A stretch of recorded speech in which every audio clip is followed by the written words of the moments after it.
Mes chers collègues, nous sommes nombreux ici à le penser, les Jeux olympiques et paralympiques qui se tiendront à Paris incarnent un rêve porté et partagé par toute la nation, mais aussi par toute notre ville. Nous allons tous vibrer devant les performances des athlètes et devant les victoires de nos Bleus, victoires les plus nombreuses possibles, espérons-le.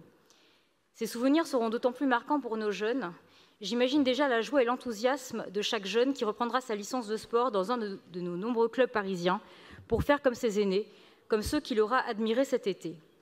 Nous le répétons ici souvent dans cette assemblée, ces Jeux olympiques et paralympiques doivent laisser un héritage concret, être moteur d'une envie donnée à chaque Parisien de se mettre au sport ou de continuer à en pratiquer. Ce que nous appelons le réflexe sport doit être le premier héritage de ces Jeux.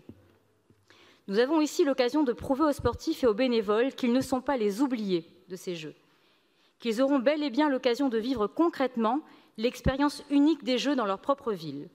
Faites en sorte que les valeurs véhiculées par le sport et par l'olympisme soient bel et bien vécues par les bénévoles qui véhiculent ces valeurs au quotidien et par les licenciés pour leur donner envie de continuer à pratiquer leur sport au sein de leur club. Plus de 13 millions de places seront disponibles et la ville de Paris, organisatrice des Jeux, en aura une partie non négligeable. À l'heure où les associations connaissent une crise du bénévolat, à l'heure où les associations sportives subissent depuis plusieurs années une baisse du nombre de leurs licenciés, notamment en raison de la crise sanitaire, nous vous demandons par ce vœu que la ville s'engage à prévoir des quotas de places, mais aussi des rencontres et des moments privilégiés avec les athlètes, à la fois pour les licenciés et les bénévoles des clubs sportifs parisiens. Je vous remercie.